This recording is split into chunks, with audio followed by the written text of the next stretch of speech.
Court Show. I'm joined by colleagues Damien Schiff and Oliver Dunford.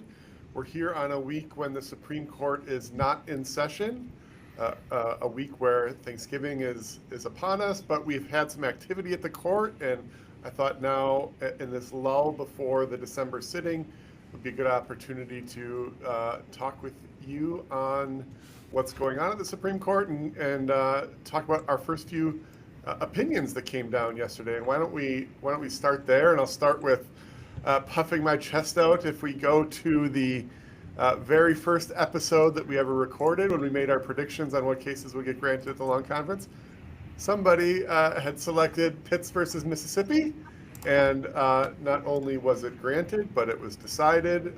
Summary per curiam reversal. Damien, did you have a chance to look at that case at all? This is the Confrontation Clause case? This is the Confrontation Clause case, yes. I believe Oliver's going to talk about that one. Well, I will talk about it. From what I gather, Pitts versus Mississippi dealt with a individual who is convicted of sexual assault of a minor, and at trial, Mississippi had a state law that the court interpreted to per se require you to screen off the victim, and he objected on the grounds that Supreme Court precedent requires a particularized finding when you're going to screen off a victim under otherwise it's a violation of the Confrontation Clause. And the state of Mississippi, or the Mississippi Supreme Court, affirmed his conviction and denied his Confrontation Clause objection, essentially arguing a variety of rationales that the Supreme Court now has rejected and said, no, there's no way you cannot do what we've said you had to do. As much as you think this is good policy, this was a 4-year-old girl or a 4-year-old person. I don't know if it even says girl. And so that was Mississippi's rationale. It's like, well, this is a very young person. The previous case where the Supreme Court held you needed to make particular findings dealt with a victim that was a little bit older. We have a state constitutional provision that says you need to address the victims, you need to care for the victims in some respect. And I guess that's the only real takeaway that I took from the case. It ought to be at least for our work at Pacific Legal Foundation, ought to be a non-issue that if a state constitutional provision requires the state to do X, but that violates a federal constitutional right that says Y, that the federal Constitution trumps, and the Supreme Court said unequivocally that it does. Oliver and I worked on a case where the state of Connecticut tried to argue that their state constitution required certain racially discriminatory actions, and we said, well, be that as it may, the federal Constitution prohibits it. The Supreme Court affirmed that principle quite resoundingly in this case, but otherwise, per curiam opinion that reversed the Mississippi Supreme Court. Any thoughts on how or why they decided? So this was pending on cert, and they just simply granted cert and then issued the procurement without briefing. Is that right? Right. Without mayor's briefing. Yeah, there's certiorari briefing. Yeah. Yeah. So I'm just curious. What do you think goes into the court's thinking that it should handle something through per curiam? I mean. That's a good question. I mean, I had the same question for you guys because, there's no reason. I mean, we've seen a lot of 9-0 decisions over the years, and we're going to see a number of them this term. I think in our predictions, make sure you're making your predictions, by the way. There are a number of cases that we've already heard this term that I think are going to be 9-0, but the court grants the petition, hears argument, and doesn't issue this sort of per curiam reversal. But here we get. I mean, this was pending in the long conference. This has been pending all summer. Why issue the per curiam? Oliver, what do you think?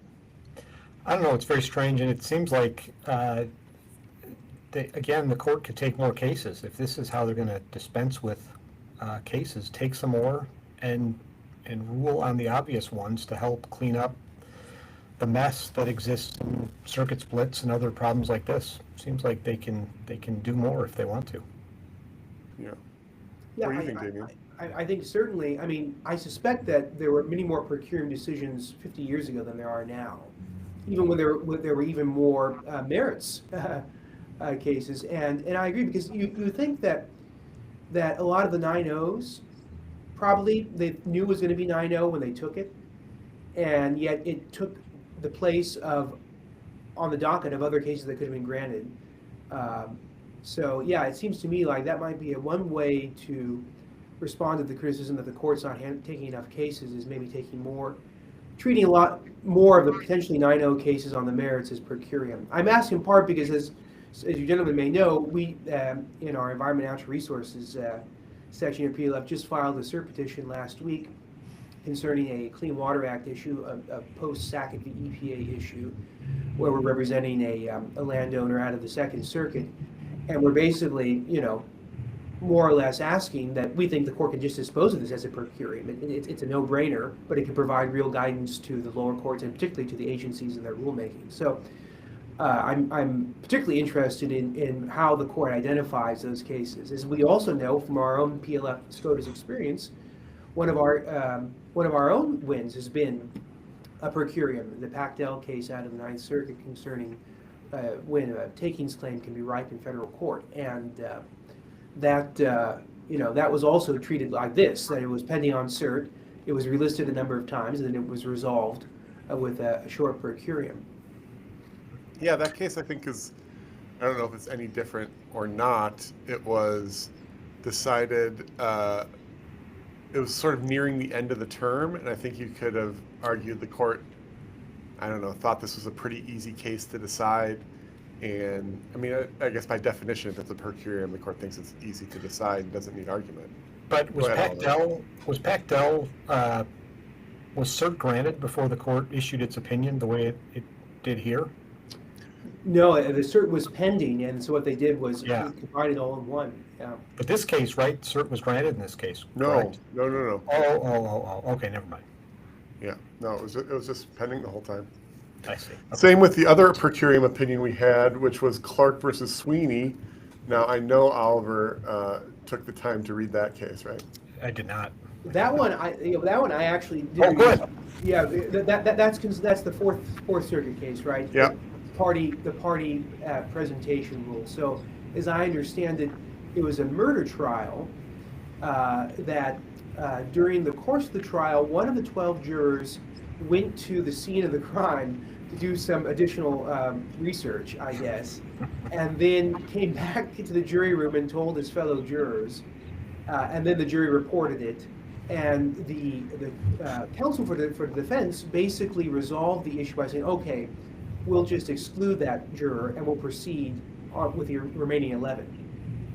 So then, this is on a federal habeas, so this happened in state court. So ultimately, the defendant was convicted, and on habeas petition, he argued ineffective assistance of counsel that at the very least, his counsel should have conducted voir dire of the remaining 11 jurors to determine, hey, have you been influenced by what the 12th jurors saw? And if so, then maybe we should kick you out too. So that was the sole basis of his habeas petition, and he lost on that ground in the district court. And that was the sole basis, I guess, of his argument on appeal in the Fourth Circuit. But then the Fourth Circuit panel majority, 2-1, apparently just came up with a new argument saying that, well, if you add up all of these other irregularities, which the per curiam from the Supreme Court doesn't really go into, but apparently there were other irregularities, and if you add all that up, it qualifies as meriting habeas free. And so the Supreme Court per curiam, with no dissents, said, no, the Fourth Circuit clearly violated the party presentation rule, the idea that, even if you've got a really good argument, if your counsel doesn't raise it, then, more or less you are out of luck. Now, I don't know about you gentlemen, but I mean, I have litigated a lot of cases where the courts come up with their own arguments. Now, you could say, well, maybe we're talking about here the distinction between issues and arguments. This is one of those things that we could talk for days about. Is there any meaningful distinction between it? But the idea being that you can't raise new issues, but you can always raise new arguments in support of the old issues. But I have to say, I think what might have got into this is the fact that there was a very strong dissent in the Fourth Circuit by Judge Quattlebaum, and obviously the Solicitor General petition. And I think maybe the extent to which the Fourth Circuit panel majority departed from the party presentation rule probably influenced the decision. Yeah, before we get to that, I'm worried that Oliver is about to be arrested with all of the police. No, I am on a corner and I live in Florida, so there are old people everywhere, and so there are ambulances that go every 10 minutes. But the windows to my office are supposedly hurricane-proof, but every sound from the street can get through.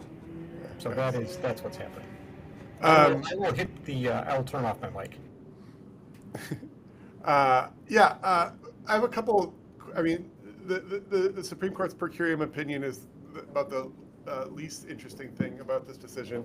I found it interesting that the Fourth Circuit writes this 100-page opinion with dissents included that they then they don't publish.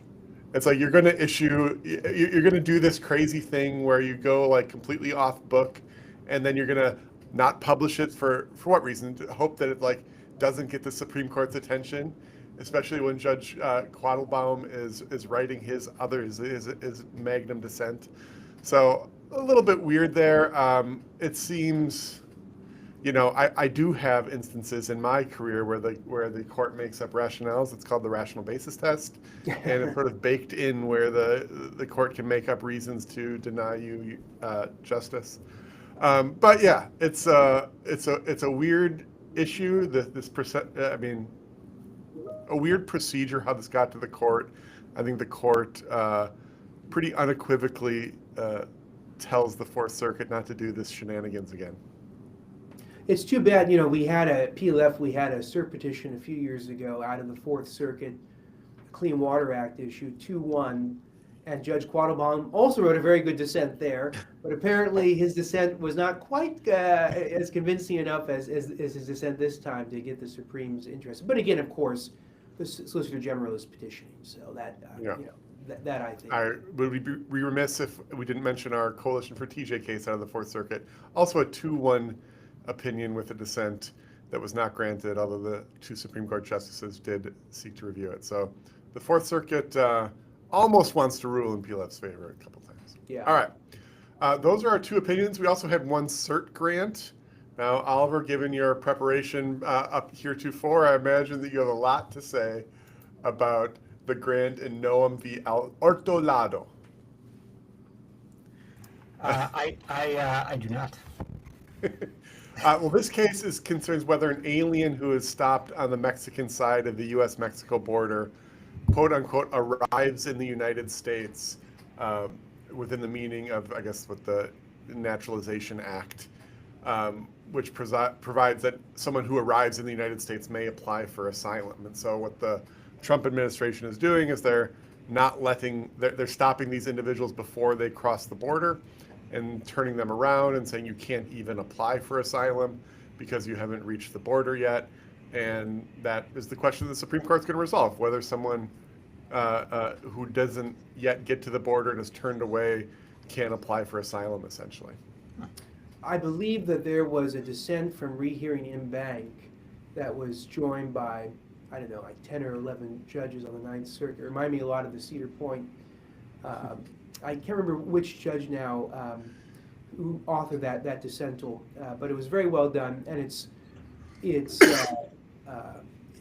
more or less is kind of a textual thing. The statute says you have to be in the United States. Well, I mean, if you haven't crossed the border, then you're not in the United States. Now, there might be some argument that, well, what if the government is somehow unnaturally impeding your course that you otherwise would be? And then I think the answer is, well, then that might be a violation of another statute or some other claim, but you're still not in the United States. I mean, I think that's a tough one that I guess the respondents here will have to address. But doesn't there used to be a law in the books, I think, that Cuban refugees, once they landed in the U.S., they were safe, and I thought there was some dispute about that as well. A similar, That's interesting, yeah. if they were yeah, on a boat, or if they were actually touching ground, but their feet were still in the water, if that counted. But I Well, can't the other remember. interesting question too is like, what would happen if instead uh, the asylum seeker just went into a U.S. embassy in Mexico? I wonder if that would change the analysis, because we're talking, I guess we're talking about areas that are still on Mexican territory but are very close to the border. Is that where it's happening? I mean, yeah. Yeah, presumably, but I mean, in that scenario, wouldn't that even be easier for the U.S. just to stop somebody before they cross into American think, territory right? at the Yeah. embassy? Yeah. Well, I guess we'll learn more about it as it comes up for oral argument. I assume the cases that are being granted now are still being heard this term, right? So we'll have more to say about that case as think so. briefing goes forward. Well, those are the big stories. I do have some quick hitters Before we that move I on, wanted to. Mr. Thompson, I just want to make one point. One of my predictions for cert was denied, but with a dissental by Justice Thomas in the order list yesterday. It was the Beck case concerning the Ferries doctrine, which is more or less it's a judge-made doctrine that makes it even harder than usual to sue the feds for tort damages if you are a service member. And I think the facts were that the decedent was a service member, but he was off duty. He was driving a truck home to his family for lunch, and he was killed in an automobile accident. And the wife is trying to recover damages. And Justice Thomas's dissent says, look, we should take this case because even if we think stare decisis is important, we can still limit the scope of the prior bad precedent in this case. And Justice Sotomayor concurred in the denial, saying, well, this has been around for so long, it's a bad doctrine, but Congress has tried to overturn it. I think it should overturn it, but we're not going to do it. So I wouldn't be surprised if you see renewed efforts in Congress to fix that. And Justice Gorsuch also said he would have granted cert, so there's at least 3. Yeah. There you go. Interesting. I missed that. I'm sorry, I missed that. Let's start here. There was a pending petition for stay at the Supreme Court. I don't know if you saw this, Damien, dealing with SB 261, which is this California statute that requires large companies doing business in California to publish their climate, how they are risking the climate, and update that every 2 years with their strategies for combating what they're doing. Now California is like, hey, we're just asking questions. We're not requiring anything. You just have to publish it to do business here. And they, of course, challenged this on First Amendment grounds, along with other arguments. I'm not exactly sure on the procedural history here. I do know that they had sought a stay in the Ninth Circuit, and I don't know if that wasn't granted swiftly enough or if it was originally denied, but they then petitioned the Supreme Court for a stay. And while that petition was pending before the court, the Ninth Circuit acted and granted them the administrative stay. So they withdrew their petition to the Supreme Court. But I don't know if, Damien, how familiar you are with this law, working in the environmental space in California, or the lawsuit that's going on. Based upon your recitation there, Mr. Thompson, I think you know a lot more than I do. But I in part because it's a First Amendment case, not really in my bailiwick. Although it does sound a lot like NIFLA in a sense. I mean, well, not NIFLA. What was that other case where California was trying to find out the lists of donors to various organizations? Is that Americans for Prosperity versus Banta? Yes, yeah. Correct. Yeah. So it does have a kind of that flavor to it, doesn't it? Yeah. Anything to add there, Oliver? Nope. Just sitting pretty. Well, maybe this one is more your speed. Damien, did you get a chance to look at those 10th Circuit opinions concerning the Catholic preschools? I am. I am vaguely familiar with the issue as articulated to me by you. All right. Well, I didn't Shortly get a before chance to the update that one either, so maybe I'll stop trying to spring things on you guys at this meeting and well, prepare you a little bit more. as Let's I understand, actually get to like what I think is the biggest story Yeah. of the last couple days, and it's the dissent heard around the world by Jerry Smith Yeah. in the Texas redistricting case. Yeah.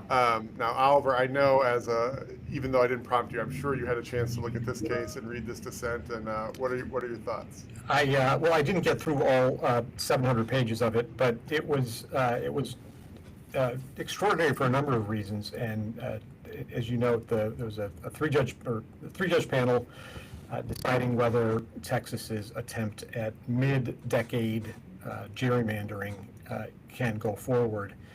And apparently, according to Judge Smith, who dissented, the author of the opinion sat around for a while and then issued an opinion without giving the judge sufficient time to read the opinion and form a dissent. The majority author apparently had sent an outline about 2 weeks before, and then nothing for a week and a half or so, and then said, this is the opinion, or it's near final form, and then a couple days later issued an opinion which had, again, according to the dissent, substantial changes. And so the dissenting judge did prepare, or start to prepare, an opinion, dissenting from the majority's decision, but rushed it himself, and so at the beginning said, this is not a polished dissent, but I want to get it out there.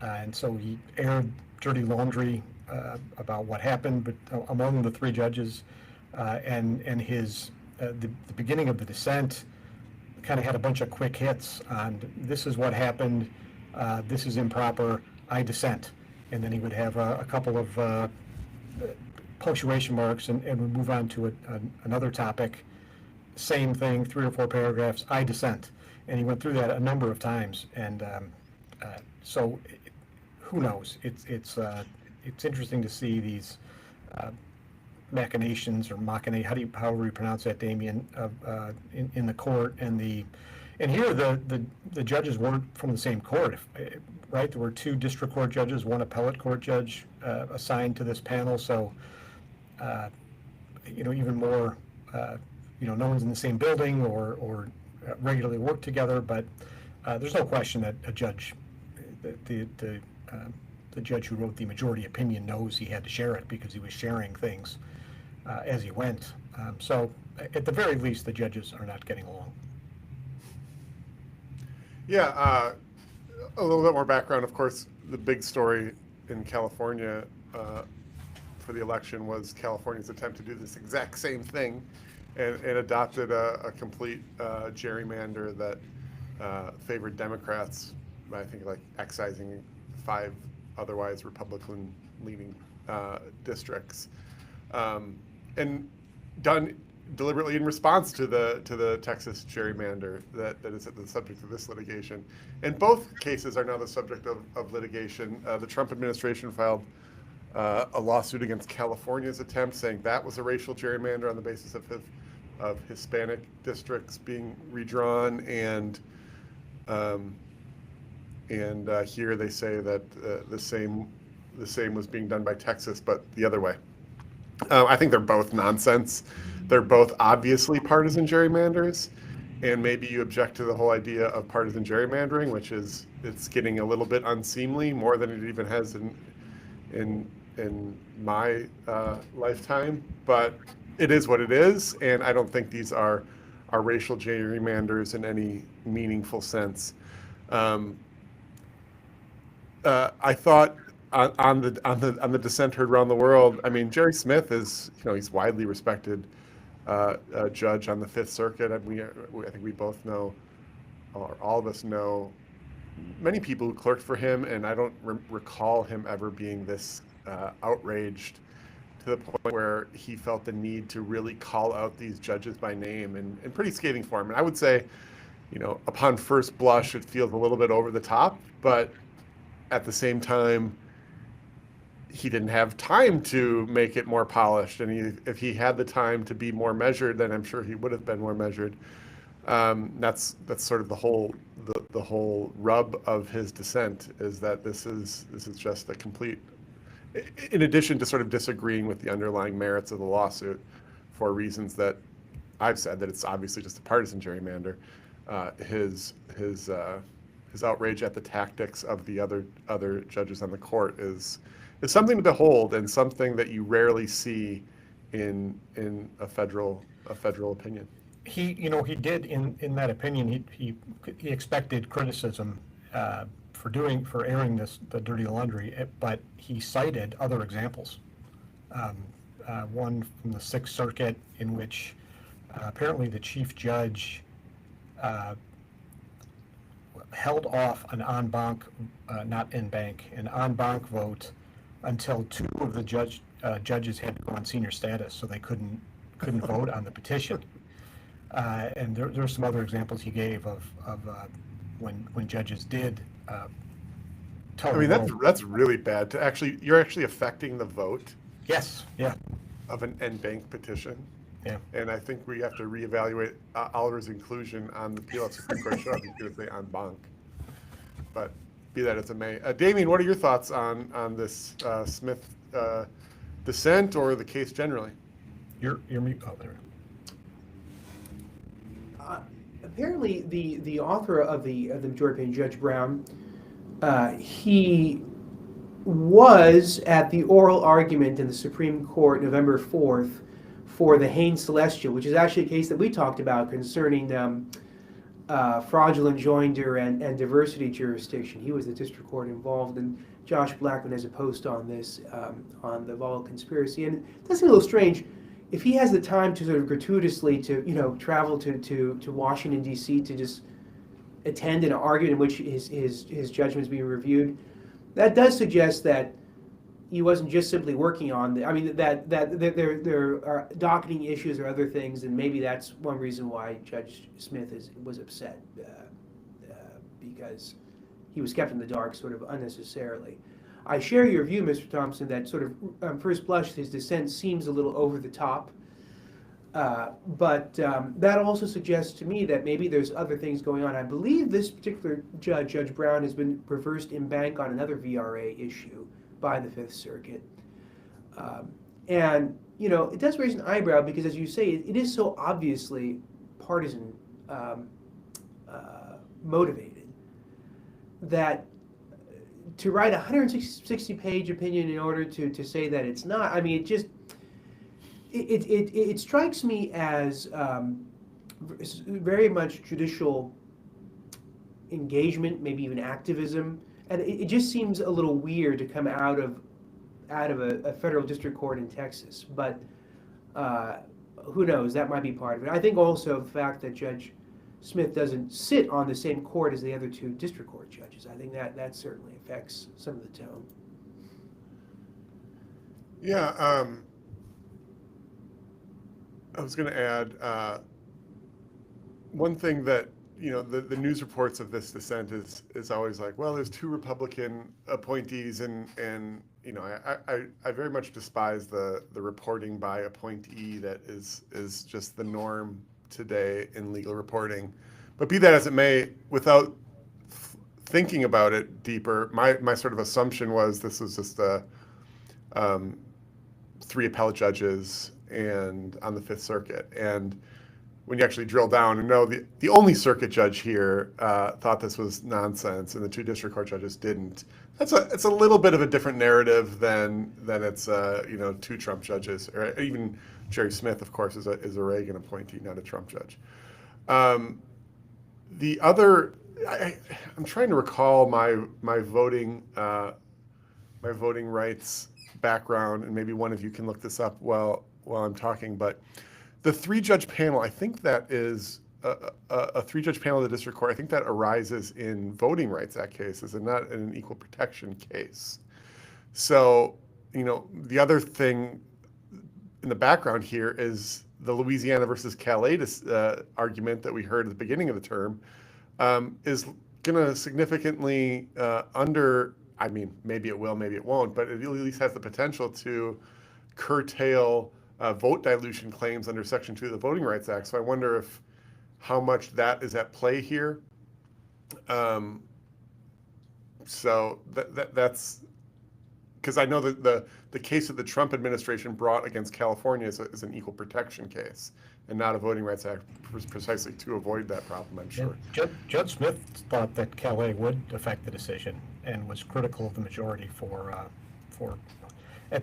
not only delaying to get the decision out, even though they said it was very important to act swiftly, but to act so swiftly that they're avoiding the Supreme Court's, they're not waiting for the Supreme Court's decision in Calais. Yeah. I guess the last thing I'll add is that I did get a chance to read a little bit of Texas's application for a stay in the Supreme Court. That was administratively stayed by Alito, and he ordered briefing to be completed by, I think, yesterday. So again, we may have some more emergency docket movement here in the coming weeks. I think Texas's point is that it had already started printing ballots. The primaries are in March. We need to go forward. We need to know what the districts are that we're drawing. We can't reach it. So there's a lot of reasons that Texas is giving for immediate relief that seems likely the court will have to issue something, whether it's going to order them to revert to their old maps or if they can continue forward with these maps. It's all just a mess. All these voting cases are all just a political mess. And I think I'm hopeful that Calais does a lot to get us out of this cycle where every redistricting we're litigating over whether these obviously partisan gerrymanders are racial gerrymanders in violation of the Voting Rights Act. To the extent, I mean, we all want to eliminate discrimination in voting, and the Equal Protection Clause is there to do it. I just think that 99 times out of 100, these are partisan plays, and it's just unseemly for the court to be injecting itself into these fights. That's why I think California should win its ridiculous partisan gerrymandering lawsuit too, even though some of the congressmen that are going to be voted out may be more sympathetic to some views that I hold. Okay, with that, I think just the last little bit on birthright citizenship. That is now been it was before the court to the two cases that actually. So if last term, you remember, we had Casa versus Trump, which got rid of the nationwide injunctions, and everybody's, I think it was Justice Kagan wrote an opinion in that case being like, this is so ridiculous. We all know that birthright citizenship is required by the 14th Amendment. Why are we hearing this case as in this posture and then the Trump administration said, well, we're going to seek cert on that question eventually, because if they rule against us, we're going to ask this court to weigh in. And they have, in fact, done that. And the Supreme Court heard it at its last conference. They conferenced on the two petitions raising birthright citizenship. I didn't see a relist on the docket, although maybe they don't actually say it's going to be relisted until we're closer to the next conference. I forget how the procedure is there, but there's been no action on those petitions, neither a denial nor a grant. I kind of do expect them to be granted, although maybe this will fall into those per curiam buckets where the Supreme Court now just gives issues with the per curiam opinion because it's so obvious. Any thoughts there? That would seem not good if they don't explain the decision. I think it just seems like a big deal. Well, per curiam opinions explained the decision. Well, yeah, I mean, I think opinions should be shorter in general, but this seems like Roberts should sign his name to it. I think the court wouldn't want to issue a per curiam with any dissents, and I don't think that there is unanimity on the court on the merits of the citizenship issue. What's also interesting, one of the petitions, there's a pretty serious standing issue that I think regarding, I believe, whether the states have standing to articulate an injury on behalf of the individuals who might be denied citizenship. And they're basically just re-articulating the arguments that Justice Alito and then Justice Thomas, I think, agreed to in their concurrence in the Cossack case. So that might be part of it. Maybe the court's trying to decide, we want to take one on the merits and then hold the other one in abeyance, or do we want to just get rid of the other because it's a standing problem and then grant? But I can't imagine that they're not going to take up the issue. I don't think it's that unusual, I could be wrong on this, for a court to issue a per curiam opinion with dissents. But I could be wrong.